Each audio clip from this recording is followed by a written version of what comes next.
Hello, Gino here, and you are listening to Otherworld Connections. We live in a critical time where now, more than ever, angels and fairies, hidden forces, are bursting at the seams of the veil to work with us. They want to see us change in order to save the world and live in service to others. So join me on a journey to empowerment and enlightenment with an angelic angle and a fairy focus, looking into ways to improve our current situation, morality, archetypes, solutions for self-healing, and spiritual sciences in light of theosophy and other occult traditions.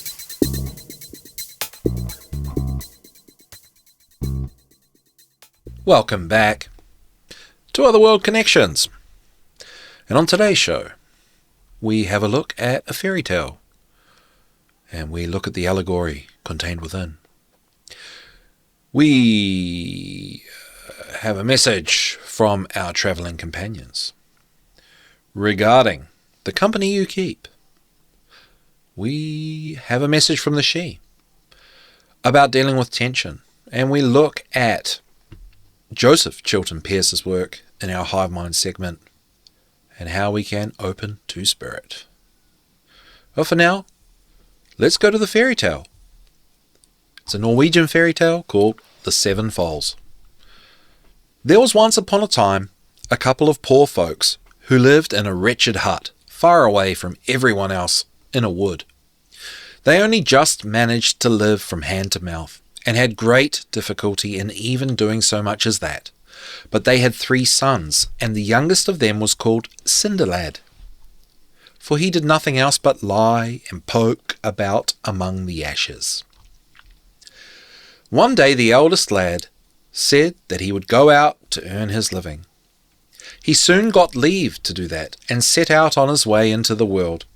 He walked on and on for the whole day, and when night was beginning to fall, he came to a royal palace.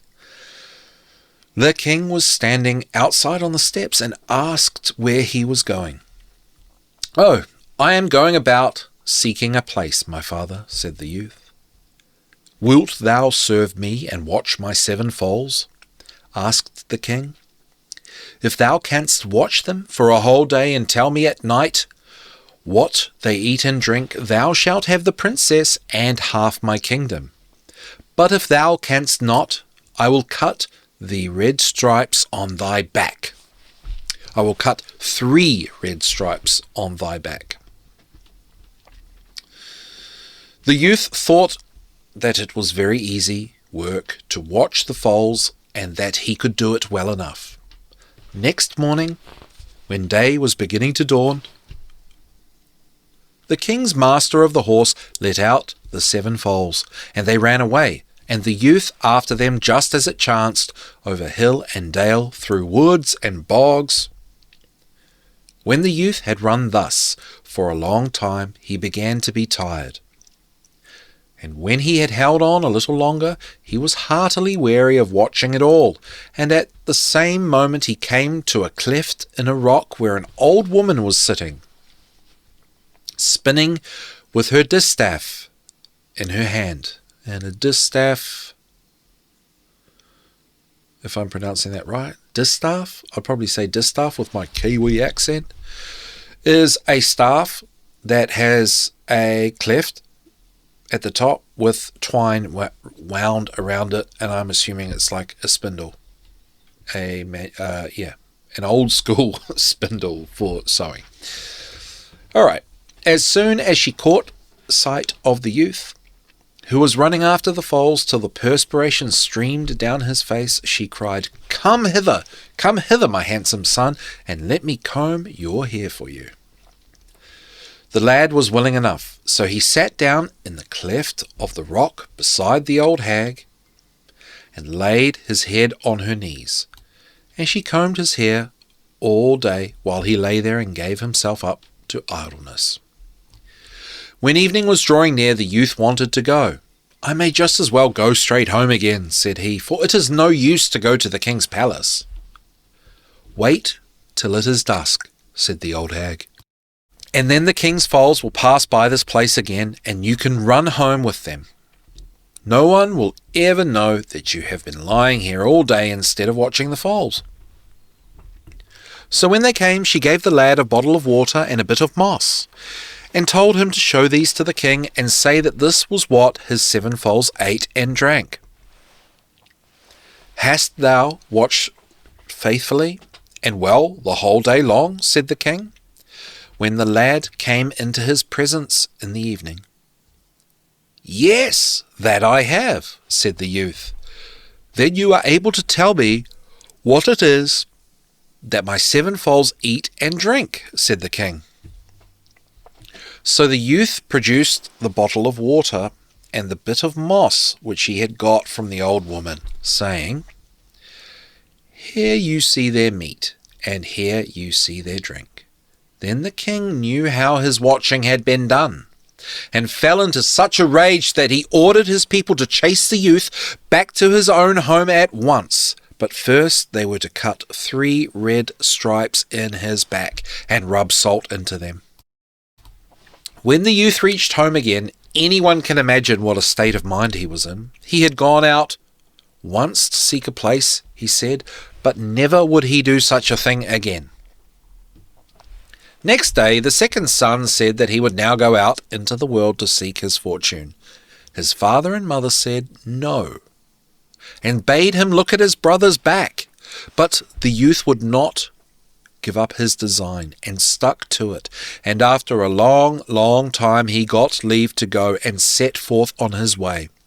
When he had walked all day, he too came to the king's palace, and the king was standing outside on the steps, and asked where he was going. And when the youth replied that he was going about in search of a place, the king said that he might enter into his service and watch his 7 foals. Then the king promised him the same punishment and the same reward that he had promised his brother. The youth at once consented to this and entered into the king's service, for he thought that he could easily watch the foals and inform the king what they ate and drank. In the grey light of dawn, the master of the horse let out the 7 foals, and off they went again over hill and dale, and off went the lad after them. But all went with him as it had gone with his brother. When he had run after the foals for a long, long time, and was hot and tired, he passed by a cleft in the rock where an old woman was sitting spinning with a distaff. And she called to him, come hither, my handsome son, and let me comb your hair." The youth liked the thought of this, let the foals run where they chose, and seated himself in the cleft of the rock by the side of the old hag. So there he sat with his head on her lap, taking his ease the livelong day. The foals came back in the evening, and then he too got a bit of moss and a bottle of water from the old hag, which things he was to show to the king. But when the king asked the youth, "Canst thou tell me what my 7 foals eat and drink?" And the youth showed him the bit of moss and the bottle of water, and said, "Yes, here may you behold their meat, and hear their drink." The king once more became wroth, and commanded that 3 red stripes should be cut on the lad's back, that salt should be strewn upon them, and that he should then be instantly chased back to his own home. So when the youth got home again, he too related all that had happened to him. And he too said that he had gone out in search of a place once, but that never would he do it again. On the 3rd day, Cinderlad wanted to set out. He had a fancy to try to watch the 7 foals himself, he said. The 2 others laughed at him and mocked him. "What? When all went so ill with us, do you suppose that you are going to succeed?" "You look like succeeding. You who have never done anything else but lie and poke about among the ashes," said they. "Yes, I will go too," said Cinderlad, "for I have taken it into my head." The 2 brothers laughed at him, and his father and mother begged him not to go. but all to no purpose, and Cinderlad set out on his way. So when he had walked the whole day, he too came to the king's palace as darkness began to fall. There stood the king outside on the steps, and he asked whither he was bound. "I am walking about in search of a place," said Cinderlad. "From whence do you come, then?" inquired the king, for by this time he wanted to know a little more about the men before he took any of them into service. So Cinderlad told him whence he came, and that he was brother to the two who had watched the 7 foals for the king, and then he inquired if he might be allowed to try to watch them on the following day. "Oh, shame on them," said the king, for it enraged him even to think of them. "If thou art brother to those two, thou too art not good for much. I have had enough of such fellows." "Well, but as I have come here, you might just give me leave to make the attempt," said Cinderlad. "Oh, very well. If thou art absolutely determined to have thy brick flayed, thou mayest have thine own way if thou wilt," said the king. "I would much rather have the princess," said Cinderlad. Next morning, in the grey light of dawn, the master of the horse let out the 7 foals again, and off they set over hill and dale, through woods and bogs, and off went Cinderlad after them. When he had run thus for a long time, he too came to the cleft in the rock. There the old hag was once more sitting, spinning from her distaff, and she cried to Cinderlad, come hither, my handsome son, and let me comb your hair for you." "Come to me, then, come to me," said Cinderlad, as he passed by, jumping and running, and keeping tight hold of one of the foals' tails. When he had got safely past the cleft in the rock, the youngest foal said, "Get on my back, for we still have a long way to go." So the lad did this, and thus they journeyed onwards a long, long way. "Dost thou see anything now?" said the foal. "No," said Cinderlad. So they journeyed onwards a good bit farther. "Dost thou see anything now?" asked the foal. "Oh, no," said the lad. When they had gone thus for a long, long way, the foal again asked, "Dost thou see anything now?" "Yes, now I see something that is white," said Cinderlad. "It looks like the trunk of a great thick birch tree." "Yes, that is where we are to go in," said the foal. When they got to the trunk, the eldest foal broke it down on one side, and then they saw a door where the trunk had been standing, and inside this there was a small room, and in the room there was scarcely anything but a small fireplace and a couple of benches, but behind the door hung a great rusty sword and a small pitcher. "Canst thou wield that sword?" asked the foal. Cinderlad tried, but could not do it, so he had to take a draught from the pitcher, and then one more, and after that still another, and then he was able to wield the sword with perfect ease. "Good," said the foal, "and now thou must take the sword away with thee, and with it shalt thou cut off the heads of all 7 of us on thy wedding day, and then we shall become princes again, as we were before. For we are brothers of the princess, whom thou art to have when thou canst tell the king what we eat and drink. But there is a mighty troll who has cast a spell over us. When thou hast cut off our heads, thou must take the greatest care to lay each head at the tail of the body to which it belonged before, and then the spell which the troll has cast upon us will lose all its power." Cinderlad promised to do this, and then they went on farther. When they had travelled a long, long way, the foal said, "Dost thou see anything?" "No," said Cinderlad. So they went on a great distance farther. "And now?" inquired the foal. "Seest thou nothing now?" "Alas, no," said Cinderlad. So they travelled onwards again for many and many a mile over hill and dale. "Now then," said the foal, "dost thou not see anything now?" "Yes," said Cinderlad. Now I see something like a bluish streak, far, far away. That is a river, said the foal, and we have to cross it. There was a long, handsome bridge over the river, and when they had got to the other side of it, they again travelled on a long, long way. And then once more the foal inquired Cinderlad if Cinderlad saw anything. Yes, this time he saw something that looked black, far, far away, and was rather like a church tower. Yes, said the foal, we shall go into that.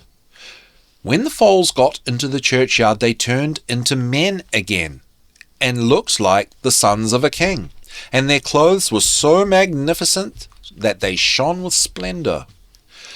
And they went into the church and received bread and wine from the priest, who was standing before the altar. And Cinderlad went in too. But when the priest had laid his hands on the princes and read the blessing, they went out of the church again, and Cinderlad went out too, but he took with him a flask of wine and some consecrated bread. No sooner had the 7 princes come out into the churchyard than they became foals again. And Cinderlad got upon the back of the youngest, and they returned by the way they had come. Only they went much, much faster. First they went over the bridge, and then past the trunk of the birch tree, and then past the old hag who sat in the cleft of the rock spinning. And they went by so fast that Cinderlad could not hear what the old hag screeched after him, but just heard enough to understand that she was terribly enraged. It was all but dark when they got back to the king at nightfall. And he himself was standing in the courtyard waiting for them. Hast thou watched well and faithfully the whole day? Said the king to Cinderlad. I have done my best, replied Cinderlad. Then thou canst tell me what my 7 foals eat and drink? Asked the king. So Cinderlad pulled out the consecrated bread and the flask of wine and showed them to the king. Here you may behold their meat, and here their drink, said he. Yes, diligently and faithfully hast thou watched, said the king, and thou shalt have the princess and half the kingdom. So all was made ready for the wedding, and the king said that it was to be so stately and magnificent that everyone should hear of it, and everyone inquire about it. But when they sat down to the marriage feast, the bridegroom arose and went down to the stable, for he said that he had forgotten something which he must go and look to. When he got there, he did what the foals had bidden him, and cut off the heads of all the 7. First the eldest, and then the second, and so on according to their age. And he was extremely careful to lay each head at the tail of the foal to which it had belonged, and when that was done, all the foals became princes again. When he returned to the marriage feast with the 7 princes, the king was so joyful that he kissed both Cinderlad and clapped him on the back, and his bride was still more delighted with him than she had been before. Half my kingdom is thine already, said the king, and the other half shall be thine after my death. For my sons can get countries and kingdoms for themselves now that they have become princes again. Therefore, as all may well believe, there was joy and merriment at that wedding. All right. So, here is my explanation of the meaning of the Seven Foals fairy tale. And, yeah, the allegorical meaning. Okay, so, and this is another really good one. I'm surprised at myself. So the 3 brothers represent the 3 stages of development. And according to Rudolf Steiner, who is the daddy of child development, like 100%. You have to trust me on that. I've read all the books. I was an early childhood teacher for 5 years. Trust me. The 3 stages of development broken down into 7-year blocks from 0 to 21. So the first 7-year stage, 0 to 7. So the number 7 in the Seven Foals is where I got that from, right? And so Cinderlad was the youngest, and there were 3 brothers. 3 brothers, 7 foals representing the 7 years. And I say that each brother represented each developmental stage, each of the 3 developmental stages. And Cinderlad, the youngest, represented the 0 to 7. All right. And the foals, well, looking at horse symbolism, well, they symbolize, they do symbolize a lot of things, but they are, if you boil everything down, the horse and especially the foal, because the foal is obviously like a baby, right? Or, in the horse's first stage of development, symbolize exploration. And not only does a foal symbolize exploration, well, a foal symbolizes exploration for the sake of exploration. And that corresponds to the first 7 years of the life of a human being. The most important thing for the first 7 years, well, I'm talking explicitly the preschool years. So Cinderlad obviously wasn't a baby. He was able-bodied. So, my guess is he was probably 6 years old. To fit my narrative, okay? To fit the narrative, he was obviously able-bodied and a little bit coming up to autonomous, but, the family obviously didn't think he was because he was so young. So he wanted to go out and explore. He wanted to go out and live life and determined to do well. And in the early years, the importance of exploration is, you could change the word exploration to play. And this is the most important thing for young children in the world. And we'll look at the other stages of development. We will look at 7 to 14 in a minute. So the journey of Cinderlad with the foals is the exploration, and it's also symbolic of the journey. So the 3 brothers didn't succeed because they were older than 7. So the oldest brother being 14 to 21, and the second oldest brother being 7 to 14, well, they were too old. So they had been poor and sitting around the house too long, and they didn't develop correctly. They didn't get to do their big adventure and their big exploration and play and all that sort of thing when they were younger. And they took their opportunity too late, and they didn't have the developmental capacity to achieve the kingdom. They were traumatized. They were lacking the developmental goods. And so Cinderlad stuck with it and made it all the way back, made it all the way there, made it all the way back. And then cutting the heads off of the foals, well, what is symbolized there is calling upon reserves of stamina and strength to get through an ordeal, and that would have been an ordeal, cutting off the heads and having that faith that was actually going to bring the princes back. And so that's what that symbolizes. And once he got to that point, well, he had cut off all the heads of the 7 horses. He had reached 7 years of age.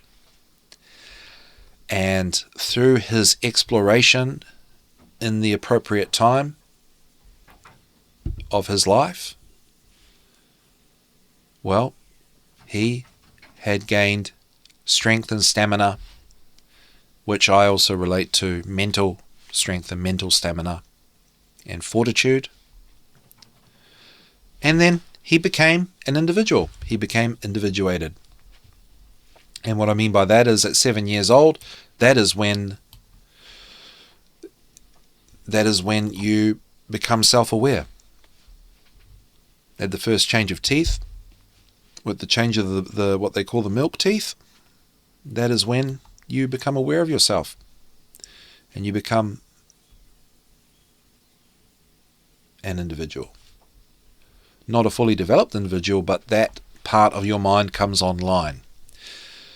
And then the rest of your journey up to 21, up to adulthood, is where you actually become fully individuated. And because he became an individual at that point, well, he was given authority. He was made into a prince and given half of the kingdom and given all that sort of rulership. And this is how I got to this meaning of the story, because he was given authority at 7 years old. And the second stage of development between 7 and 14 years is all about imagination and emotions. And what I mean by that is the 7 to 14-year-old, in terms of raising children or educating children, the adults in the lives of the 7 to 14-year-old should be giving that child authority. So if you want to actually formally educate a child between the ages of 7 and 14 years, you have to do it in a way that they have the authority over what they do, over what they learn and how they learn and what they want to do. So say, for example, between 7 and 14 years is usually when people give kids music lessons. Well, do they want to? If they want to, yes. What do they want to learn? They want to learn the piano? Yes, go for it. Learn the piano. Would you like lessons? Oh, yes. Who would you like? Oh, sure. Who would you like to teach you? Sure. So the child must have authority over what they do. At least given a sense. And another way of explaining that is being sensitive to their feelings. If they feel like they want to do something and they're not causing harm, and it's something that's supporting their learning and development, then you want to let them do that. So once he cut off the 7 heads, then the ceremony began and he was given authority. So there you go. And I think that was a really good explanation. And then the question really is, like, why else would this story still be here? This really, really old, it's a Norwegian fairy tale. And that's a pretty good hidden meaning. So that's my story, and I'm sticking with it. So let's move along. Traveling companions. I am running super late. So this is a little message from our traveling companions, our angels, that are here to guide us and help us. If you are dissatisfied with the company you keep, you must determine the pros and cons of said company. Being aware of your spending. Take decisive action. The present moment is always the most appropriate time. Right. Okay. So I like how there is an allegory of company as in the people you spend time with, and company as in, like, a business. So this message is actually, this is quite cool. This is alluding to, treat it like a business. And I think that's really important for all you empathic people out there and introverted people. You need to be a little bit cold about this. And you need to think, you need to reflect, take a step back and reflect on,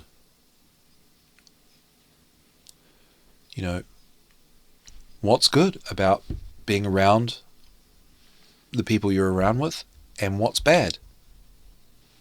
What are you grateful for them? Is there stuff that you could be grateful for that you're not? And what do you not like? What are you dissatisfied about that? And yeah, I mean, that's a pretty good way to go about it, because if the cons outweigh the pros, then you need to do something about that. It's not good, especially in this world full of dark triad people, narcissists, psychopaths, Machiavellian people. Yeah, no good-o. And the empathic people and the introverted people and the intuitive people, the psychic people, well, they're usually the ones that discover the angels. So the angels are very invested in you guys. All right.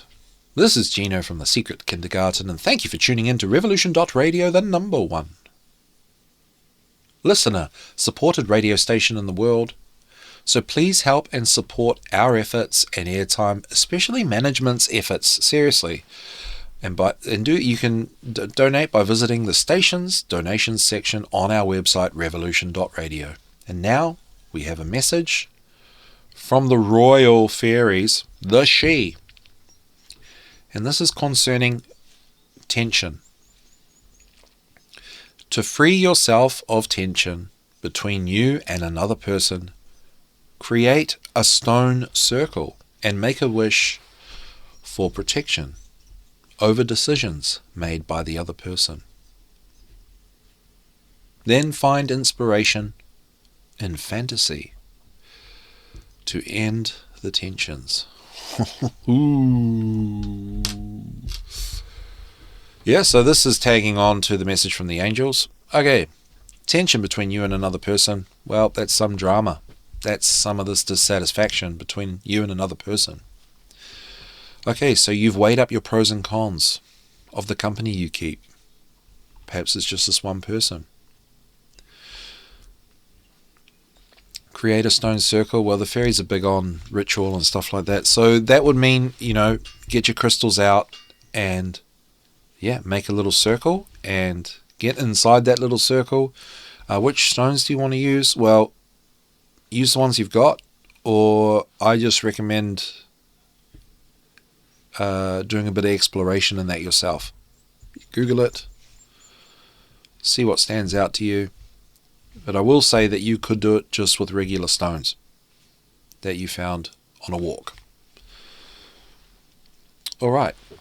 Find inspiration in fantasy. Well, what that's saying is, just do whatever it takes. Whatever you're thinking is probably the right thing to do. And I'm not talking about narcissistic revenge fantasies. I'm not thinking about that. But if you're thinking about, how are you going to stop the tension? Is it having a talk? Is it ghosting?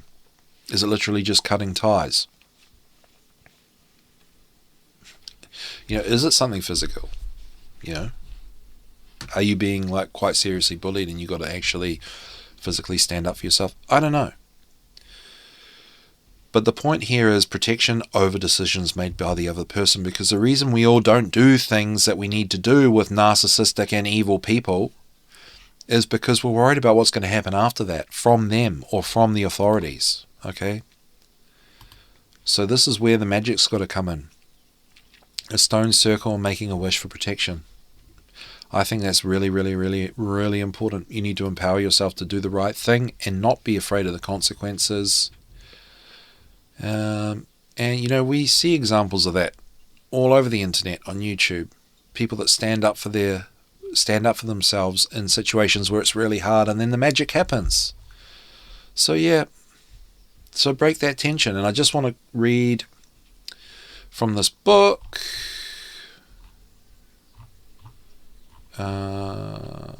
No, I'm not going to read from this book. But speaking of narcissism, a lot of the books on narcissism and a lot of the strategies in psychotherapy are basically teaching you about self-awareness, right? Cognitive behavioral therapy. I personally don't think that they go the whole way, because here is what I think is the oxymoron with therapy and reading these books, is that you've already got some self-awareness because you're aware that there is a problem and you've had a look and now you don't know what to do. And then you go to therapy and you read these books and they give you a rewind to, oh, you need to be self-aware. And it's like, well, you're already self-aware up to a point because you're aware of what's going on and you're aware that, something's not right, and that you've already taken a step back and assessed the situation, and now you want to do something about it. And then you get told you need to take a step back, assess the situation. But it's the doing something. It's the what are you going to do? And a lot of these books and therapies, they just focus on the process.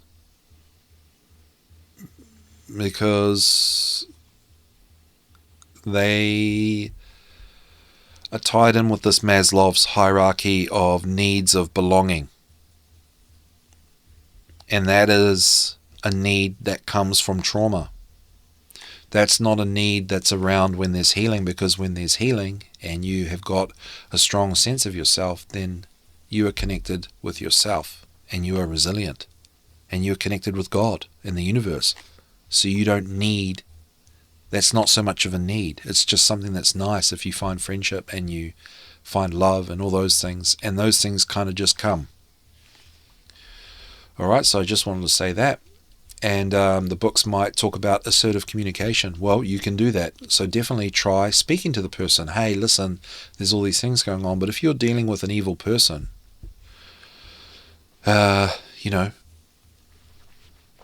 that's not really going to work. So this is where the fantasy, find inspiration in fantasy to end the tensions. You want to go with your idea, okay? Not with the books telling you to have the conversation. Because if the person is bad, well, I think your fantasy is going to reflect that. Okay. Moving on to hive mind. Joseph Chilton Pearce, who wrote books about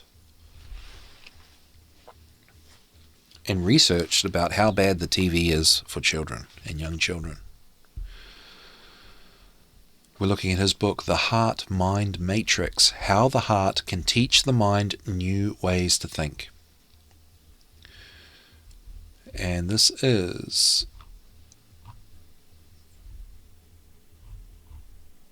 judged guilty until proven innocent, from abandonment or the fear of it, that new life is compromised and brought into nothing less than servitude to the more powerful social, cultural pressures to which that person has had to adapt. The overriding judgment of being unworthy until proven innocent, unworthy until proved otherwise, and the underlying feeling of guilt or failure until proven innocent result from those chronic negative directives of culture and the self's system struggle for integrity. These cultural imperatives have created a double bind, wherein self is wrong any way it turns, and they will plague that person's every move.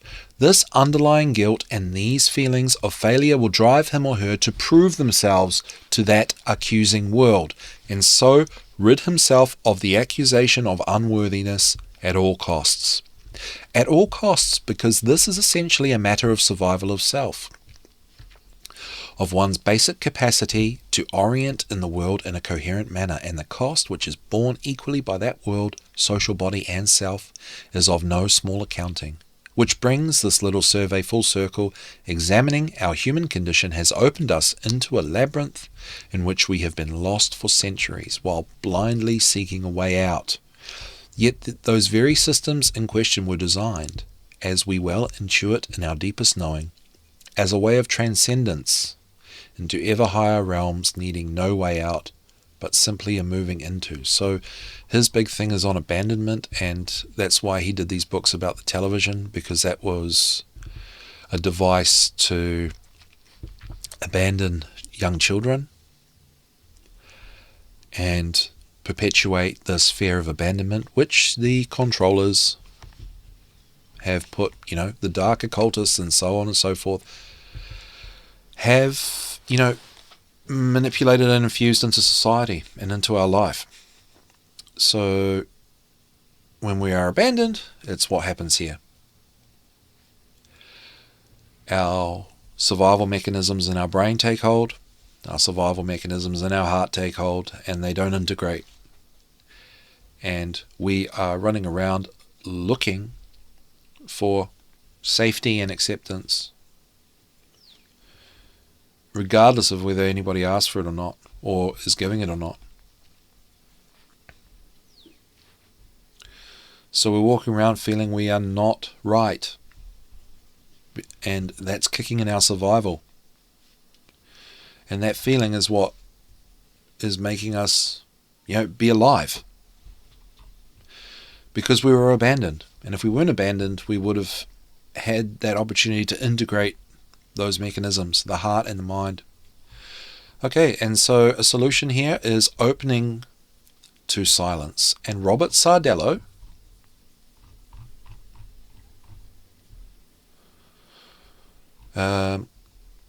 wrote a book called Silence, The Healing Power of Silence. And I've got a couple of minutes here. Let's have a look.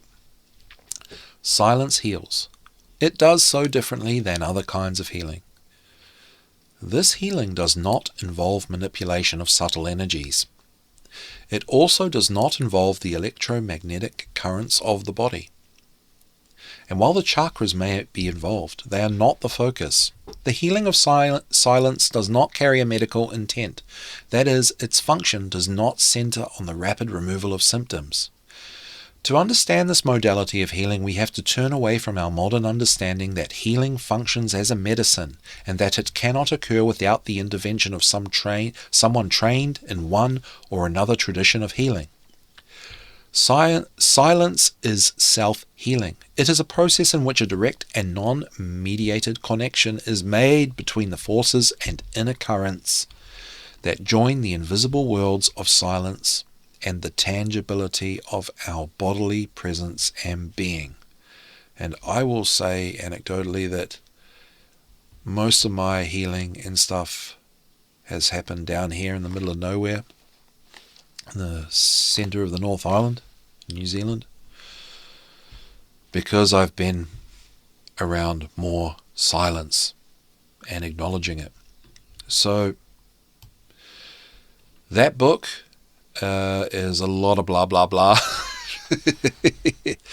because these people are trying to convince the people that need it the most, that are the most resistant to all these ideas, right? But just listening for silence and acknowledging silence is powerful and healing, and that's just it. So in a way it's like meditation, right? But you can do this anywhere, but you need a bit of quiet, don't you? And I think when you hear like the train go past, you're like, oh, shut up, train. Well, that probably means that you have been in the healing power of silence. So that's a cool and easy little solution there. And just quickly going back to Joseph Chilton Pearce about judged guilty until proven innocent. Isn't that funny how this abandonment makes us pray for narcissists, psychopaths, and Machiavellian people? It also creates those people. It creates that dynamic.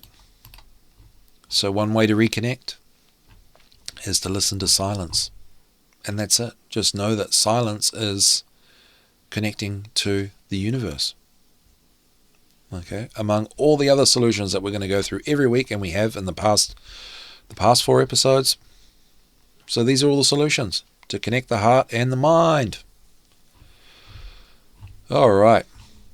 We talked about individuation, child development, the 3 stages, 0 to 7, 7 to 14, and 14 to 21. We linked that up to the fairy tale, the Seven Foals, the 7 Foals. And we talked about integrating the heart and mind and taking inventory of the people in your life and doing something about it, whether it's good or bad. Thank you so much for tuning in. I love you all. Bye. See you at the next one.